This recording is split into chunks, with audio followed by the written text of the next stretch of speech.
ఆలయాన్ని ధ్వంసం చేసిన దరిద్రుడి సమాధి మన ఈ శక్తిపీఠంలో ఉండడం అవసరమా?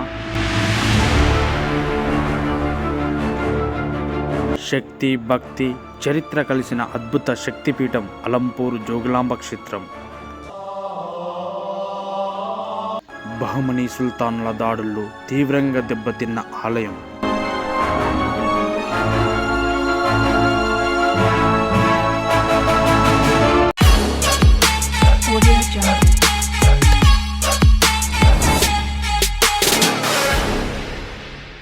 ఓం నమ శివాయ. స్వామి హిందూ బంధువులందరికీ 18 శక్తిపీఠాల్లో 5వ శక్తిపీఠం శ్రీ జోగులాంబ అమ్మవారి యొక్క టెంపుల్ జోగులాంబ గద్వాల్ జిల్లాలో ఉంటుంది. ఈరోజు మేము అక్కడికి వెళ్తున్నాం, అమ్మవారిని దర్శనం చేసుకుంటున్నాం.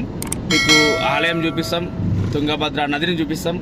ఈ వీడియో ఎక్కడ స్కిప్ చేయకుండా చూడండి, చాలా బాగుంటుంది. దక్షిణ కాశీగా పేరుగాంచినటువంటి అలంపూర్లో ఒక శక్తిపీఠం ఉంది. ఆ ఆలయం 600 సంవత్సరాల పాటు గర్భగుడి లేకుండా పూజలు అందుకుందని మీకు తెలుసా?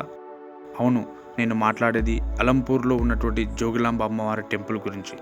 ఈరోజు ఈ ఆలయం యొక్క చరిత్ర గురించి తెలుసుకుందాం. ఈ ఆలయం పైన దాడి చేసినటువంటి ఒక దరిద్రుడి యొక్క సమాధి కూడా ఈ ఆలయంలో ఉంది, ఈ ఆలయ ప్రాంగణంలో ఉంది. అది కూడా మీకు చూపిస్తాను, వీడియో ఎక్కడ స్కిప్ చేయకుండా చూడండి. తెలంగాణలో ఉన్నటువంటి ఒక అద్భుతమైన క్షేత్రం. 12 శక్తిపీఠాలలో జోగులాంబ గద్వాల్ జిల్లాలో ఉన్నటువంటి 5వ శక్తిపీఠం అలంపూరు జోగులాంబ శక్తిపీఠం. అయితే పురాణాల ప్రకారం ఈ శక్తిపీఠాలు ఎలా వెలిసాయంటే, సతీదేవి యొక్క శరీర భాగాలు అక్కడక్కడ పడినవి, ఆ పడినటువంటి ప్రదేశాలు ఈ శక్తిపీఠాలుగా వెలిసినవి. అయితే సతీదేవి యొక్క శరీర భాగాల్లో పైదంతాలు ఈ ప్రదేశంలో పడినవి. 5వ శక్తిపీఠంగా అమ్మవారు దర్శనమిస్తున్నారు. అమ్మవారిని జోగులాంబ అమ్మవారిగా పిలుస్తాం మనము. అయితే ఈ ఆలయం కృష్ణ తుంగభద్ర నదుల యొక్క సంగమానికి సమీపంలో ఉంటుంది. ఈ ప్రాంతాన్ని దక్షిణ కాశీగా కూడా పిలుస్తాం మనము. ఈ ఆలయం పైన దాడి చేసినటువంటి బహమనీ సుల్తాన్ల యొక్క సమాధి ఈ ఆలయ ప్రాంగణంలో చూస్తాం. ఇంత అద్భుతమైన శక్తిపీఠంలో నిజంగా ఇది ఇక్కడ ఉండడం అవసరమా? ఒకసారి మీ అభిప్రాయాన్ని కామెంట్ బాక్స్లో తెలియజేయండి. నాకు మాత్రం ఇది ఇక్కడ ఉండడం ఏమాత్రం ఇష్టం లేదు. మీ అభిప్రాయాన్ని కూడా కామెంట్ బాక్స్లో తెలియజేస్తారని ఆశిస్తున్నాను.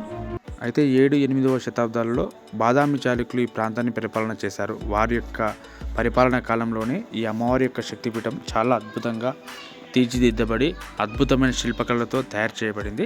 వారి కాలంలోనే ఈ ఆలయం ఒక పెద్ద ఆధ్యాత్మిక క్షేత్రంగా వర్ధిల్లింది. అయితే 14-15వ శతాబ్దాల్లో బహమనీ సుల్తాన్లు అనే ఆ క్రూరులు ఏం చేశారంటే ఈ ఆలయం పైన మొత్తం దాడి చేశారు. అద్భుతమైన శిల్పాలను పగలగొట్టిరు, మంచి మంచి విగ్రహాలను పగలగొట్టిరు. మీకు ముందు చూపిస్తాను. వీళ్ళు చేసినటువంటి దాడి నుంచి అమ్మవారి యొక్క విగ్రహాన్ని రక్షించడానికి బాలబ్రహ్మేశ్వర ఆలయంలో ఈ విగ్రహాన్ని 600 సంవత్సరాల పాటు దాచి ఉంచడం జరిగిందండి. అమ్మవారి యొక్క విగ్రహం తర్వాతి కాలంలో మళ్ళీ ఆలయాన్ని పునర్నిర్మించి ఇప్పుడు పూజలు చేయడం జరుగుతుంది. 600 సంవత్సరాలు అమ్మవారికి నిలువ నీడ లేకుండా చేసినటువంటి ఆ దరిద్రుల యొక్క సమాధి ఇంతకుముందుకు మీకు చూపించిన కదా, అది ఇక్కడ ఉండడం ఏమాత్రం మనకి నచ్చని విషయం అది. అయితే తర్వాత భక్తుల యొక్క కోరిక మేరకు 2005 సంవత్సరంలో ఆలయాన్ని మళ్ళీ తిరిగి ప్రారంభించారనమాట. అంటే కొత్తగా కట్టి అమ్మవారికి పూజలు చేయడం జరుగుతుంది. అంతముగా పూజలు చేసేవాళ్ళు ఆలయాన్ని మాత్రం మళ్ళీ తిరిగి 2005 సంవత్సరంలో నిర్మించారు. కానీ శక్తిపీఠం అంటే ఎంతో అభివృద్ధి చెంది ఉండాలి, ఇంకాస్త అభివృద్ధి చెందాల్సిన అవసరం ఎంతైనా ఉంది ఈ ఆలయం. ఎందుకంటే శక్తిపీఠం కాబట్టి దేశవ్యాప్తంగా ఎంతోమంది భక్తులు ఇక్కడికి వస్తారు కాబట్టి ఈ ఆలయాన్ని తెలంగాణ గవర్నమెంట్ కావచ్చు, కేంద్ర ప్రభుత్వం కావచ్చు ఇంకా అభివృద్ధి చేయాల్సిన అవసరం ఎంతైనా ఉంది. ప్రసాద్ స్కీమ్ కింద ఈ ఆలయాన్ని సెంట్రల్ గవర్నమెంట్ సెలెక్ట్ చేయడం జరిగింది. కాకపోతే ఇంకా అభివృద్ధి చేయాల్సిన అవసరం చాలా ఉంది.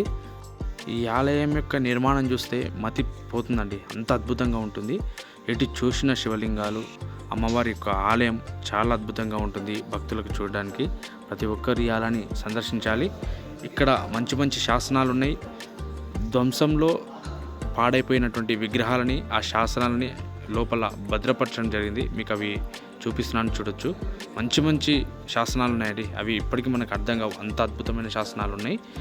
విగ్రహాలు చాలా వరకు ధ్వంసం చేయబడినాయి, అవన్నీ ఒక చోట భద్రపరిచారు. ఒక మ్యూజియంలో కూడా ఉన్నాయి. ఆ మ్యూజియంలో ఉన్నటువంటి ఆ విగ్రహాలని తర్వాత ఆ యొక్క శాసనాలను కూడా మీకు చూపిస్తాను. ఇక్కడ ఒక కొలను కూడా ఉంటుంది. ఆ కొలని నాగకన్య కొలను అంటారు.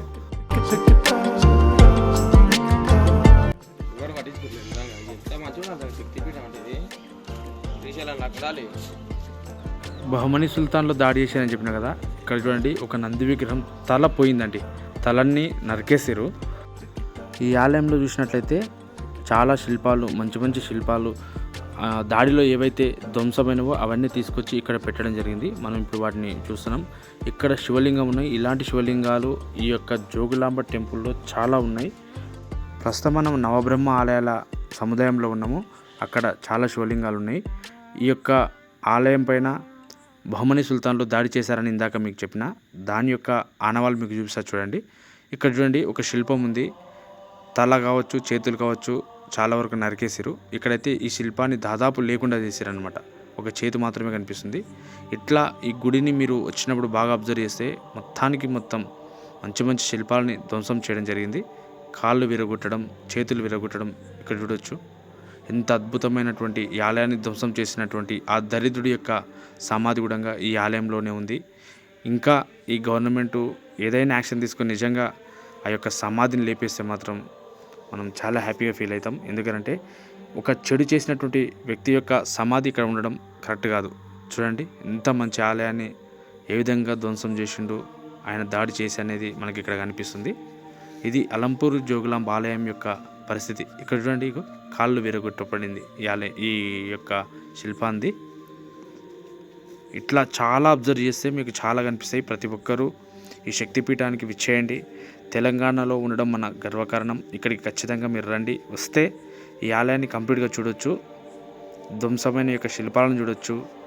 ఒక మ్యూజియాన్ని కూడా చూడొచ్చు మనం. ఆ మ్యూజియం చాలా అద్భుతంగా ఉంటుంది.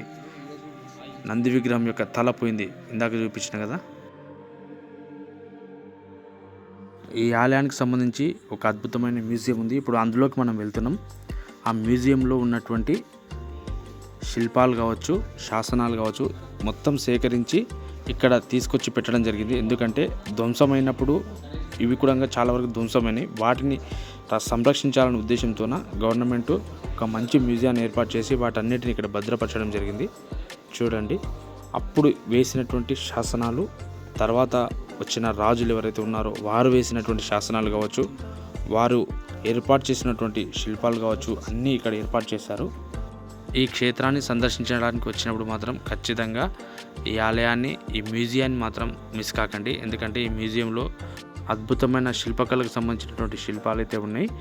వాటిని మీరు ఇక్కడ చూడొచ్చు. ఈ ఒక్క మ్యూజియంలోనే ఆ యొక్క శిల్పాలు కావచ్చు, ఆ శాసనాలు కావచ్చు చూడడానికి చాలా టైం పడుతుంది. అంత అద్భుతంగా ఉంటుంది. దాదాపు ఒక హాఫ్ అన్ అవర్ పైనే పడుతుందండి ఈ యొక్క మ్యూజియం మొత్తం తిరగడానికి. ఈ మ్యూజియం బయట మొత్తానికి ధ్వంసమైనటువంటి అద్భుతమైన శివలింగాలు, స్తంభాలు ఇక్కడ చూడొచ్చు. మొత్తం పడి ఉన్నాయన్నమాట. నంది విగ్రహం కావచ్చు, స్తంభాలు కావచ్చు, శివలింగానికి సంబంధించినటువంటి ఆనవాళ్ళు కూడా మనం ఇక్కడ చూడొచ్చు. ఇది ఈ బహమనీ సుల్తాన్లు చేసినటువంటి ఘాతుకం.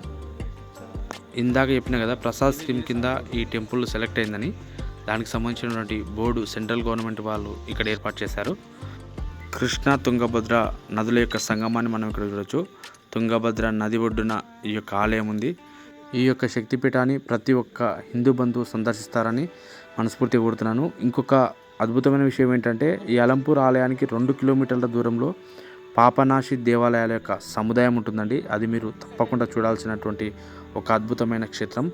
ఏంటి అసలు ఆ పాపనాశి దేవాలయాలు అంటే, శ్రీశైలం యొక్క ప్రాజెక్టు నిర్మించినప్పుడు ముంపునకు గురైనటువంటి ఈ యొక్క 23 దేవాలయాలు గల సముదాయాన్ని ఒక ఎత్తైన ప్రదేశంలో అలంపూర్ ఆలయానికి ఒక 2 కిలోమీటర్ల దూరంలో నిర్మించారు. అంటే అక్కడి నుంచి ఈ యొక్క ఆలయాన్ని షిఫ్ట్ చేసి అక్కడ ఏ విధంగా అయితే ఉందో అదే విధంగా ఇక్కడ పునర్నిర్మాణం చేశారు. 23 దేవాలయాలని మనం ఒకే దగ్గర చూస్తాం.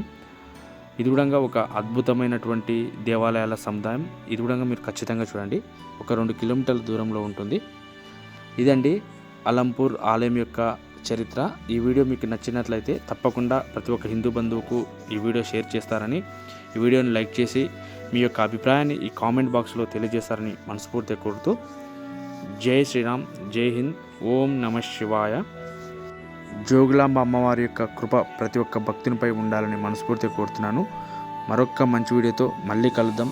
అంతవరకు సెలవు.